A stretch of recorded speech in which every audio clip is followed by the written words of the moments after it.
Hello dear students, जय हिंद। कैसे हैं आप लोग? तो स्टार्ट करते हैं डिस्कशन हम लोग टेस्ट नंबर 48। Test number 48। तो जैसा कि आप सबको पता है, पैराग्राफ को हम लोग छेड़ते नहीं, क्वेश्चन को हम लोग छोड़ते नहीं। चलिए, पैराग्राफ आ गया, अभी छेड़ेंगे नहीं, लेकिन जूम तो कर ही लेंगे, एक्सपैंड तो कर ही लेंगे।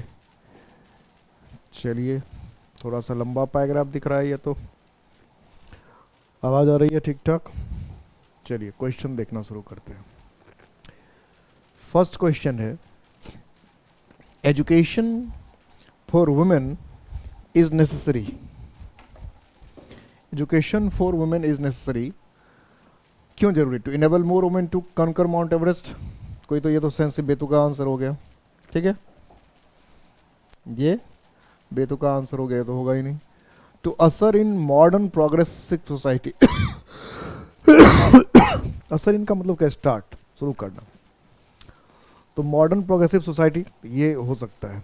To protest against masculine supremacy, masculine supremacy को विरोध करने के लिए ये बहुत अच्छा नहीं। To establish more educational institution, ये दोनों तो ऐसे ही हो गया, ये दोनों थोड़ा सा ठीक है, लेकिन इस दोनों में भी ये थोड़ा सा नेगेटिव आंसर है कि किसी का अगेंस्ट करने के लिए, किसी का विरोध करने के लिए हम किसी को ताकत थोड़ी करते हैं, विरोध करने के लिए नहीं। ये नेगेटिव चीज़ हो गया, इसलिए बेहतर ऑप्शन ये होना चाहिए। ये सब ध्यान रखना पड़ता है, नेगेटिव से बेहतर हमेशा पॉजिटिव होता है। दोनों में पॉजिटिव आंसर ये है, नेगेटिव किसी को विरोध करने के लिए, किसी का विरोध करने के लिए आप ताकत थोड़ी जमा करते हैं।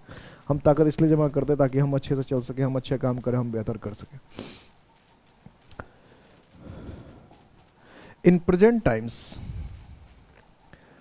अभी के हालात में, education for women is not at par with that of their male counterparts. कि एट प्रेजेंट टाइम्स, कि अभी का जो हालात है, एजुकेशन फॉर वुमेन की महिलाओं के लिए जो शिक्षा है, is not at par with that of their male counterparts, कि उनके जो मेल समकक्ष है, मेल उनके बराबर नहीं है। Indian women did not join the world wide movement to gain equal status for themselves. क्यों? कि Indian women did not join the world wide movement. World wide movement में ज्वाइन करना थोड़ा सा अलग बात हो गया। Female literacy is a major social problem, कि फीमेल लिटरेसी तो बड़ी समस्या है। Indian women are traditionally more preoccupied with their household duties, ये तीसरा जो है सबसे अच्छा है। Hours is a male dominated society, चौथा भी सबसे अच्छा है। लेकिन फिर भी प्रेजेंट टाइम में क्या कि हमारी महिलाएं जो घर के कामकाज में ज़्यादा ही इंगेज्ड है, तो मेरे हिसाब से ये जो तीसरा ऑप्शन है ये ज़्यादा अच्छा है। पैराग्राफ में चलेंगे तो और पता चल जाएगा, मेरे हिसाब से ये तीसरा है। वैसे चौथा भी ठीक है, लेकिन तीसरा इस दोनों में ज़्यादा अच्छा है, क्योंकि इसमें भी थोड़ा सा क्या है, नेगेटिव सेंस है, लेकिन सच तो फोर्थ है। Has been a major boost for female literacy in Indian society today होना चाहिए कि has been a major boost for female literacy. क्या रहा है? The global movement to gain equal status for women, the global movement to gain the modern governmental system. क्या है ज़्यादा बूस्ट? मॉडर्न गवर्नमेंट का सिस्टम है। Increase in the number of broad minded man, कि बड़े दिमाग वाले, ज़्यादा दिमाग वाले लोगों की संख्या ज़्यादा होगी। Increase the number of women's prominent positions. Major boost क्या हुआ? तो मेजर बूस्ट मुझे लगता है कि सबसे अच्छा ये increase in the number of women in prominent position, कि जो प्रोमिनेंट पोजीशन है, अच्छे अच्छे पोजीशन है, उसमें महिलाओं की संख्या ज़्यादा हुई है।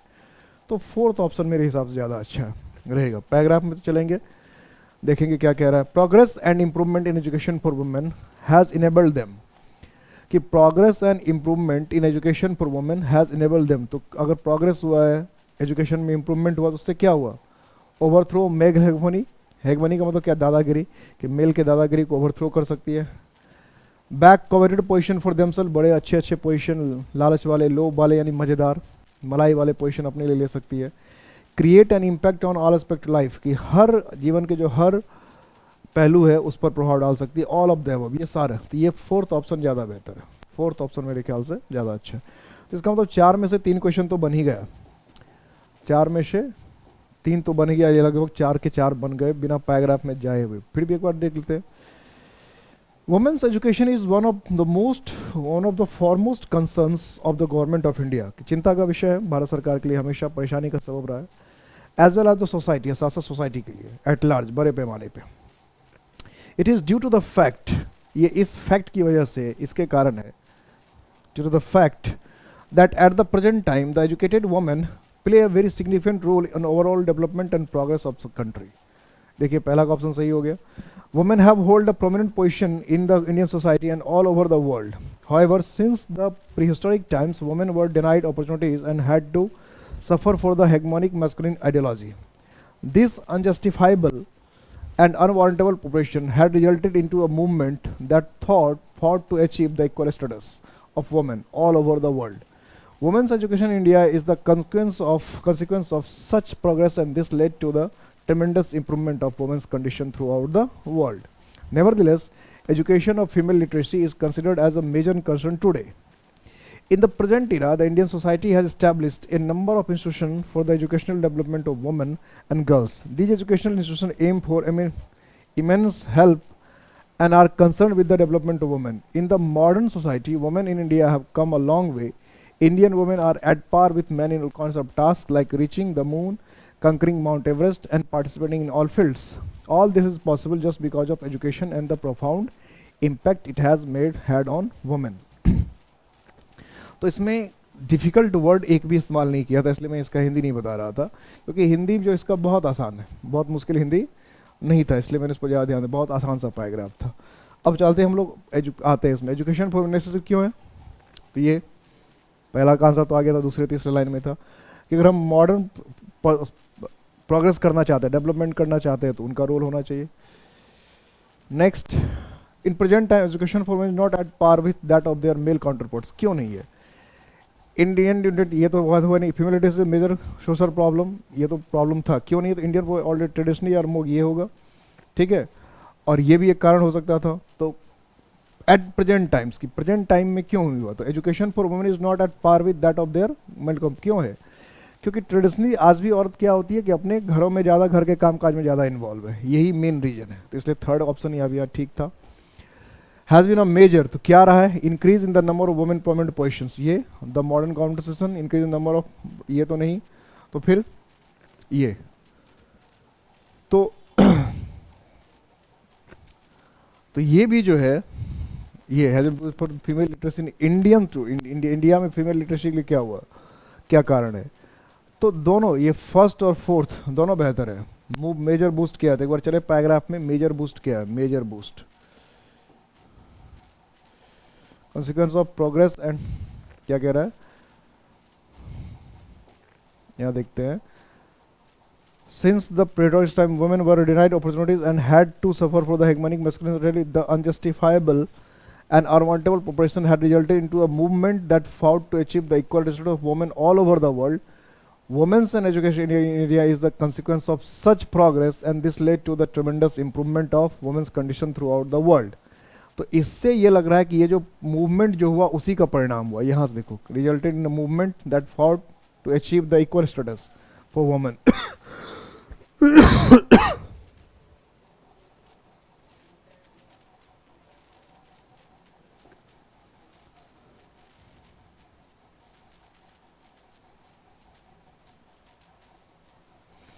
तो इससे क्या पता चल रहा है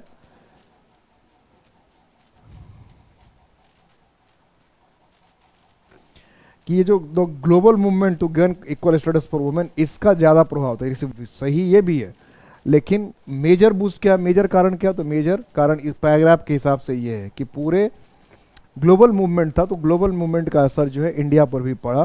तो ये जो फर्स्ट ऑप्शन है इससे ज़्यादा बेहतर पैराग्राफ के हिसाब से। वैसे फोर्थ भी ठीक था, लेकिन पैराग्राफ के हिसाब से first. Progress and improvement education for women has enabled them, क्या हुआ? तो इस सबसे फायदा हुआ इसमें, तो इसलिए इसका तो इसको कोई दिक्कत ही नहीं है।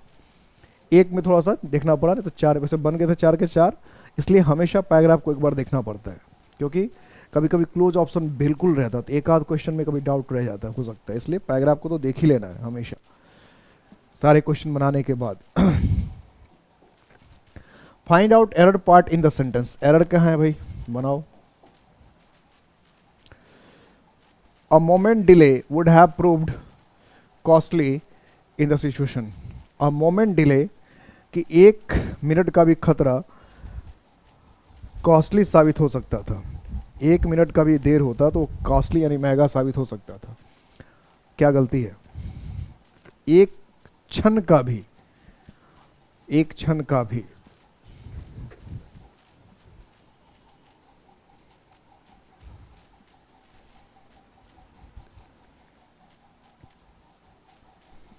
क्या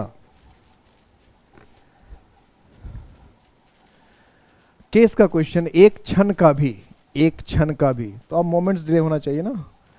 टाइम नोटिंग वर्ड में वैसे भी अपोस्ट्रोफी एस लगता है, तो अ मोमेंट्स, मोमेंट्स डिले कि एक क्षण का भी देर, ए मोमेंट्स डिले, एक क्षण का भी खतरा, एपोस्ट्रोफी एस, पॉसेसिव केस होना चाहिए था। The reason why he was rejected was because he was too young, ये भी करवाया हुआ था, ये भी बता रखा है कि the reason why he was rejected was because he was too young, कि क्यों उसे छाट दिया गया। तो कंजक्शन चैप्टर में पढ़ा रखा, द रीजन वाई के साथ क्या होता है बताओ, द रीजन वाई के साथ, तो द रीजन वाई का पेयर है दैट, जैसे बोथ के साथ एंड था, नाइदर के साथ नॉर है, आइदर के साथ और है, तो द रीजन वाई का पेयर था दैट। यहाँ क्या लिख दिया? बिकॉज, तो दैट होना चाहिए। कारण कि the reason why he was rejected was that he was too young, कि कारण जिस कारण से उसको छाट दिया गया वो कारण क्या था? कि वो ज़्यादा यंग था, कुछ ज़्यादा ही यंग था, he was too young. Next, teachers of various schools made to discuss about how to improve the standard of English. Teachers of various schools met to discuss about how to improve the standard of English. तो teachers of various school के अलग अलग school के teacher मिले, made to discuss about, preposition में बता रखा है। तो डिस्कस एक ऐसा वर्ब, एक सॉल्यूशन भी करवाया था मैंने इसका, कि डिस्कस के साथ कभी अबाउट नहीं आता। डिस्कस एक ट्रांसिटिव वर्ब है और ट्रांसिटिव वर्ब को प्रीपोजिशन नहीं चाहिए, ठीक है। डिस्कस ट्रांसिटिव वर्ब है, ट्रांसिटिव वर्ब को प्रीपोजिशन नहीं चाहिए। Choose the word opposite in meaning to the given word, कि जो वर्ड दिया हुआ है इसका अपोजिट चुनना है, जो वर्ड दिया हुआ है इसका अपोजिट चुनना, opposite. Choose the word opposite in meaning to the given word. Salient, salient का मतलब क्या है? इंपॉर्टेंट, महत्वपूर्ण। तो करेक्ट, इनसिग्निफिकेंट, सेंट्रल, कन्वीनियंट। तो सैलिएंट का मतलब तो मैंने कई बार ग्रामर में कराया था, सैलिएंट का मतलब क्या होता है? महत्वपूर्ण, जरूरी, अपोजिट चुनना है। तो सैलिएंट का मतलब तो जरूरी, तो करेक्ट तो हुआ नहीं, इनसिग्निफिकेंट महत्वहीन, कन्वीनियंट आरामदायक, तो क्या हो जाएगा सैलिएंट का अपोजिट? इनसिग्निफिकेंट, महत्वहीन, क्योंकि सैलिएंट का मतलब इंपॉर्टेंट, तो इनसिग्निफिकेंट का मतलब महत्वहीन। एग्जास्पिरेट, सिनोनिम्स। तो एग्जास्पिरेट का मतलब एकदम थक जाना, परेशान हो जाना, दुखी हो जाना, बहुत हताश वगैरह हो जाना। तो एलिविएट का मतलब कम करना, अपीज का मतलब क्या? खुश करना, पेसिफाई का मतलब शांत करना। क्या होना चाहिए फिर? एग्जास्परेट, बताएं। वैसे मीनिंग तो मैंने सबका बता ही दिया।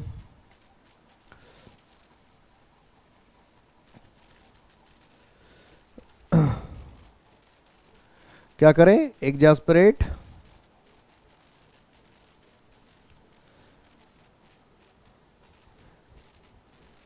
तो बहुत ज़्यादा दुखी कर देना, बहुत ज़्यादा चिंतित कर देना, बहुत ज़्यादा परेशान कर देना। तो इसके हिसाब से क्या होना चाहिए? सिनोनिम्स, इन्फ्यूरिएट, क्या होना चाहिए? Infuriate. Next, spell the correctly spelled word. सही स्पेलिंग किसका है? एडजर्नमेंट, टालना, एडजर्नमेंट, एडजर्नमेंट, एडजर्नमेंट, बोलो बोलो बोलो, ये तो आसानी से दिख छट जाने वाला ऑप्शन है। आसानी से छट जाने वाला। देखो देखो क्या वर्ड होता है? एडजर्नमेंट। एडजर्नमेंट का मतलब क्या? टालना, एडजर्नमेंट, एडजर्नमेंट। तो दो ऑप्शन तो ऐसे ही कट गया, ये तो होना ही नहीं है। फिर बचा क्या, एक ये और ये मांट एम एन टी मांट एडजर्नमेंट हो गया, मेंट होता है एम ई एन टी होना चाहिए, तो एक ही बचा D adjournment.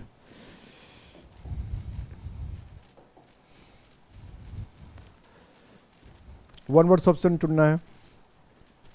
A general pardon granted by the government to political offenders.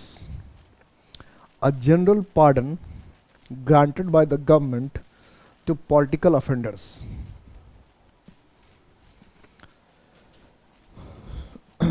Pardon का मतलब क्या, माफी। तो एक सामान्य तौर पे जो माफी दी जाती है by the government to political offenders को, वो क्या है, एक्सक्यूज माफी, ऑनेस्टी ईमानदारी, पार्डन माफी, एमनेस्टी। क्या होगा बताओ, और एक्सक्यूज ऑनेस्टी पार्डन एमनेस्टी, क्या होना चाहिए, क्या होना चाहिए। एमनेस्टी बहुत बार पढ़ा होगा आपको इसने, बहुत बार। एमनेस्टी सुना भी है, ऑर्गेनाइजेशन भी एमनेस्टी इंटरनेशनल। ओके, कई स्पेलिंग करेक्शन में भी एमनेस्टी कई बार पूछा है, स्पेलिंग करेक्शन में भी।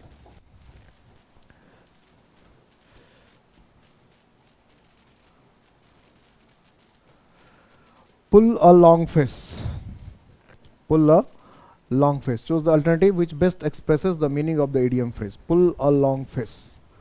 Pull a long face. To make fun. To look sad. To irritate someone. क्या, चिढ़ा देना किसी को। To pull someone face, किसी का चेहरा ही खींच लेना। To pull a long face, क्या होना चाहिए। हिंदी में कहते हैं मुंह लटका लेना, कभी सुना होगा आपने कई बार लोगों को बोलते हुए, मुंह लटका लेना, मुंह लटका लेना, मुंह लटका लेना, पुल अ लॉन्ग फेस। तो क्या होना चाहिए इसके हिसाब से, टू लुक सैड, क्या होना चाहिए, to look sad. I said to the worker, how do you like your job. मैंने वर्कर से कहा how do you like your job, तुम्हें अपना जॉब कैसा लगता है, how do you like your job, how do you like your job. I said to the worker how do you like your job, कि तुम अपने जॉब को कैसे पसंद करते हो, how do you like your job. तो I told, said ask question है तो टोल्ड तो होगा नहीं, आस्क तीन में आस्क है, आई आस्क द वर्कर, ये तो हाउ, चलो ये भी ठीक है, हाउ। अब do you like, present indefinite तो पास्ट इंडेफिनिट में होना चाहिए था, तो इसमें तो हाउ यू लाइक, इसमें पास्ट इंडेफिनिट है ही नहीं, तो ये तो ऑप्शन गया, ऐसे ही चला गया। ये टोल्ड हो गया तो ऐसे ही चला गया। इसमें पास्ट इंडेफिनिट है, इसमें हाउ यू लाइक प्रेजेंट ही है, तो ये भी गया। इसका मतलब यही ऑप्शन बचा, ऑप्शन से छाट दो हमेशा। टेंस चेंज किया इसी में किया हुआ ना, और सब इसमें टेंस चेंज नहीं किया, इसमें टेंस चेंज नहीं किया, इसमें करेक्ट टोल्ड लिख दिया, जबकि क्या होना चाहिए, आस्क्ड होना चाहिए, इंटरोगेटिव सेंटेंस है। तो ऑप्शन से ही हमेशा छट जाता है, ऑप्शन से हमेशा छट जाता है अगर आप बेसिक चीज़ों पर ध्यान देंगे, change of person, change of tense, connector और रिपोर्टिंग वर्ब का सही इस्तेमाल देखेंगे तो।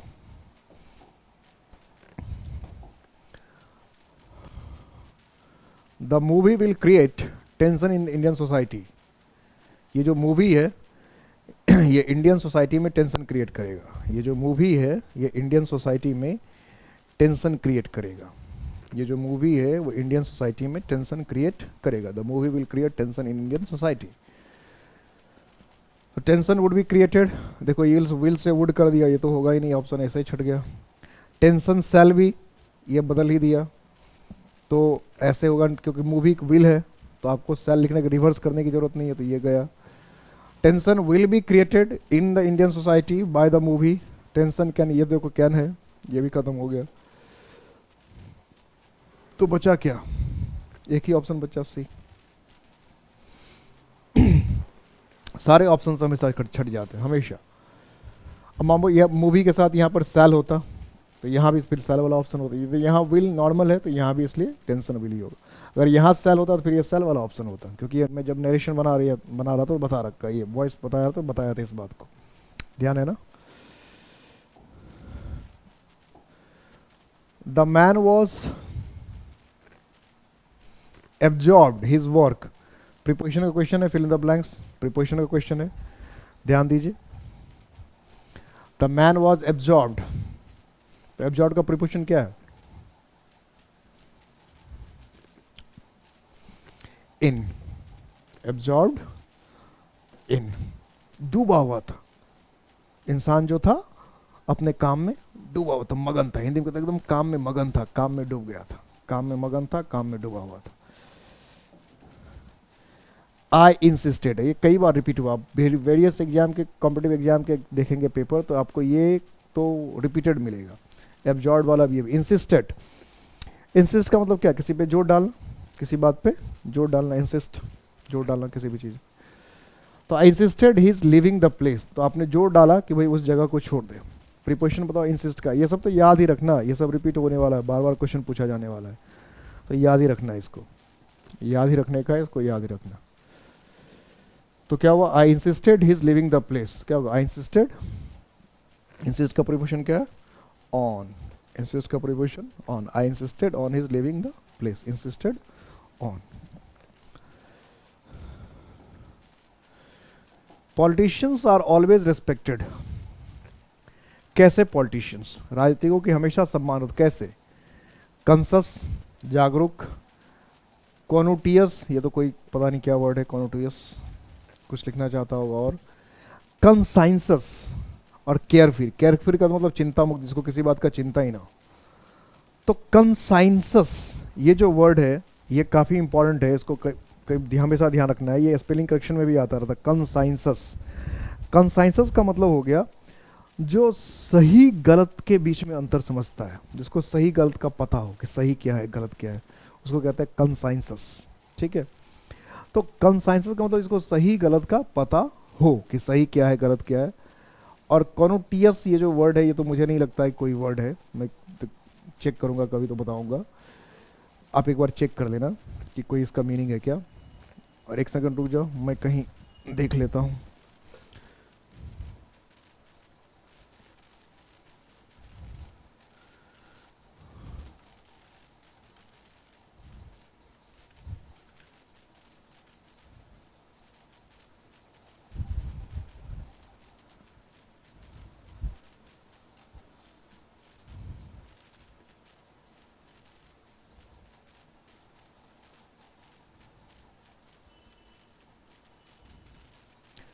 तो ऐसा वर्ड तो मिलना मुश्किल है।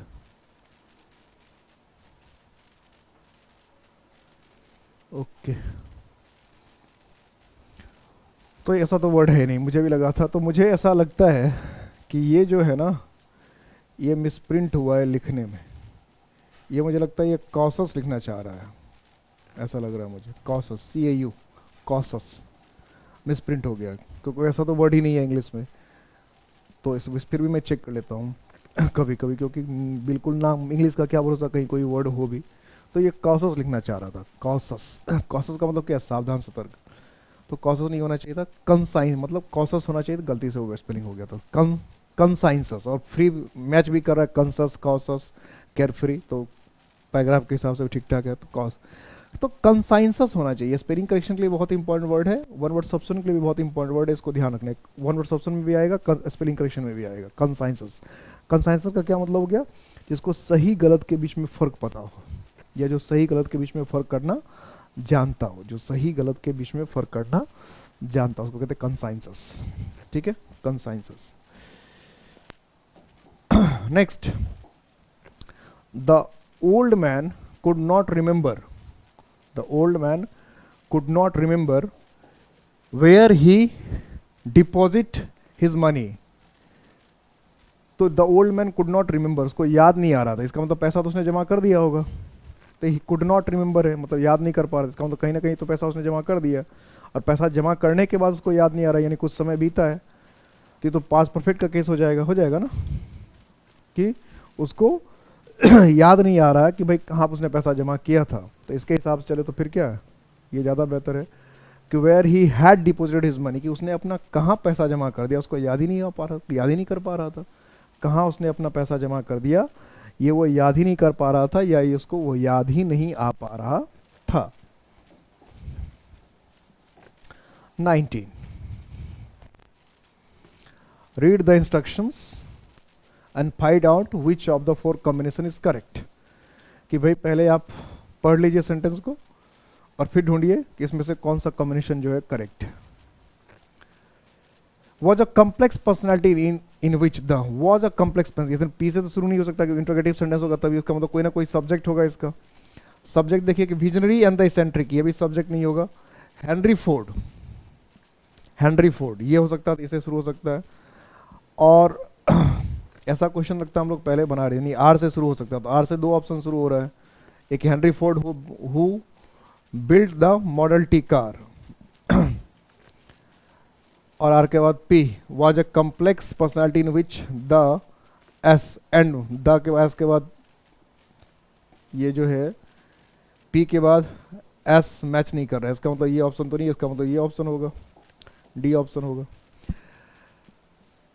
क्या Henry Ford who build the model T car, ये एन मिसप्रिंट हो गया, who build the model T car inspired the modern assembly line. P was a complex personality in which the visionary and the eccentric fought for mastery. इसका मतलब क्या कि Henry Ford जो था इसने मॉडल टी कार बनाया and pioneered the modern assembly line, और जो कार बनाने का जो लाइन उसका पायनियर्ड, उसका अगवा था, वाज अ कॉम्प्लेक्स पर्सनालिटी, बड़ा जटिल आदमी था, इन विच जिसमें द विजनरी एक कल्पनाशील एंड द इसेंट्रिक साथ साथ झक्की आदमी, झक्की भी था कल्पनाशील भी था, फॉर्ड फॉर मास्टरी यानी दोनों मास्टरी के लिए यानी बेहतरीन होने के लिए लड़ता था। कौन दोनों की, एक विजनरी जो उसके अंदर था वो जो कल्पनाशील था, साथ साथ जो झक्की आदमी था, दोनों में से एक अपने आप को सुपीरियर बनाने की कोशिश कर रहा था। यानी इंसान में दो पॉजिटिव क्वालिटी था, विजनरी भी होना क्या है पॉजिटिव क्वालिटी, कभी कभी इसेंट्रिक होना, एक बात पे अड़ जाना अपनी धुन का पक्का हो जाना, ये भी क्या है बहुत अच्छी बात होती है, बहुत पॉजिटिव बात होती है।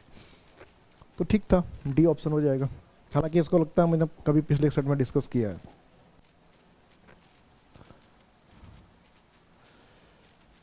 What is the noun form of bother, bother मतलब क्या होता है, चिंता होना, परेशान होना, दुखी होना, चिंतित होना।